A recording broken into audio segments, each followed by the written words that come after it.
Hey guys, it is Raf. Welcome back to another video. In this video, I'm going to show you how I used AI to scale my business from zero to $120,000 a month. So in this video, I'm going to show you guys how to write scalable ads with minimal effort using a lot of AI. Now that AI is really progressed, you can have crazy amounts of iterations and do crazy amounts of volume with a lot less effort than you had to do back in the day.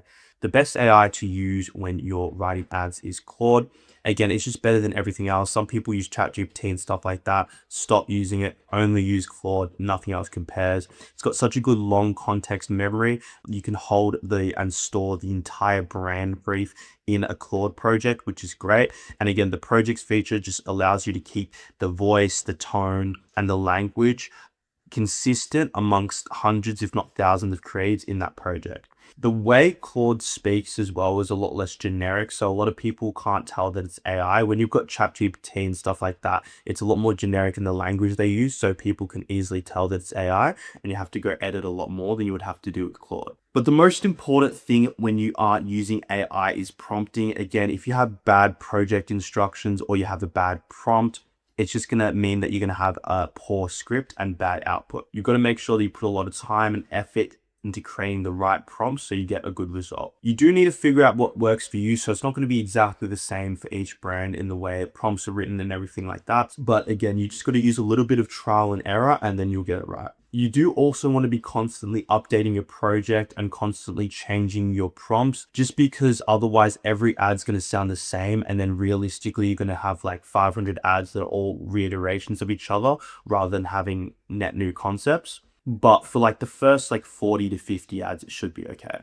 One thing that's also really important to take note of is that AI is not your creative strategist. You should still be leading the creative direction, coming up with the ideas, getting inspiration from Reddit or getting inspiration from the organic feed. AI is just there to help you create the output. If you're using AI for absolutely everything when it comes to creative strategy, you're going to lose and you're not going to get the best result. Now, I'm going to go through the prompt that we use, and I'll also just put it into Claude for you just to show you how to do it. If you do want this prompt, it's in the Discord below. All right, so just at Claude right now, you can go to, I've just created a project in Claude. I'm going to name my project. You can describe what you want to achieve on the YouTube as well. I think I spelled YouTube wrong. Sorry about that. Just say, hi. Performing ads that you can scale. All right, go in there. Now we've got the master prompt here, which I'll click. So you just copy this entire prompt, copy the prompt, put it into Claude, and then you can add it to either the files or the instructions. I'll credit to the instructions. All right, so I'm gonna go. All right, so I've copied all the text from the master prompt. Just go over here. You want to click into the project instructions, and I've copied it here. So just click save instructions. Now you've got your project instructions. Any files you put in here, and I'll go through the files that you want to add into your Claude project. So here's what you need to put into the project. So you need a custom avatar sheet. You can do this with ChatGPT, Claude, or Gemini, just the deep research feature. Also have a lot of information from yourself and from your own personal research about your customer, their age, what they do, all their interests. Just have a really detailed customer avatar sheet. You can also go into Reddit threads as well, where you know that your customer's going to be, and then just talking about their day. You can maybe transcribe some native videos that talks about your customer, put that all into your customer avatar sheet. Then you want positive and negative reviews from your own store. And then you also want positive and negative reviews from your competitor store. You can get this from Amazon. You can go to Trustpilot.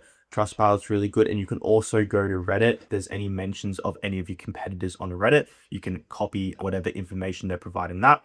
If you do have any post-purchase data with information about why they bought, the triggers that made them buy, what stopped them from buying, anything like that, that's also really good to add to the project. And then you also want to have your winning and losing script analysis. You can put them all, download them and put them all into Gemini. You can update this weekly just to make sure that you constantly have new fuel for your project. Also make your own notes about what you also thought was good about the ad, about why it won, and then also, I guess, what why you think the ad didn't win for the losing ads, and any like common themes that you've noticed in the way that you're writing or the way you come up with the winning ads. Then you want to have another deep research document. So this is just, again, like I described before, with raw customer language, Reddit threads. Get as much research about your customer, their desires, their pain points, all of that stuff. Get that into a deep research doc. So here is the review breakdown prompt. You want to make sure that you put this in the same project. So it says, I'll give you a list of customer reviews. Your job is to organize them into a clean, structured summary. So basically, it gets you to sort the reviews by sentiment, identify common themes under each group, and then it just formats it nicely. It's a really good prompt to use. Here's how you go about scaling the output. So one script or concept, you can use 3 hook variations. That's what we do. Sometimes we can have 5, depending on if you have a lot of hook ideas. You don't only have to do hooks as well. You can do leads. So let's say the first like 4 or 5 lines for each variation is different, but it's still the same concept and script. Once the outputs sound the same and everything just starts repeating and sounding like the same ad, you want to kill the prompt and then redo it so that you can get different outputs and the ads can sound somewhat different. Any new winning ads that you find or that you get with this system, you also want to put it back into the Claude project as new information and new fuel so you can create more winning ads. Now, with each avatar and each persona, you want to make sure that you're using a different project, because you want, with each persona, you're going to have certain type of language, certain types of tone, all those sorts of things. And you don't want to have them all in the same project because it's going to mess up the outputs. You want to have one persona so you can keep it consistent for all the scripts that you have in the project. And then also make sure, here are some things to remember. Again, as I said before, it's still a sidekick rather than creative strategist. You can use AI for new ideas if you're really stuck on finding ideas. But again, I think Reddit and organic feed is going to be much better than that, than AI. You've got to make sure that you're always looking at competitors, and you do want to actually write your own ads. You don't want only AI to write the entirety of the ads. You want to be able to write your own ads. You can get AI to fix it up or do anything like that, but you want to still be writing and directing the creative process. So that's practically it for the video. Thanks for watching this far. All the documents and the prompts and everything like that will be in the description below. If you have any questions, again, you can join the Discord, or you can ask comments on the video. I'll reply to both. And if you do want one-on-one mentorship, I do offer that. Just only let 2 or 3 people in a month. So if you want to apply for that, I'll leave a link for that in the description below, and I'll see you on the next video.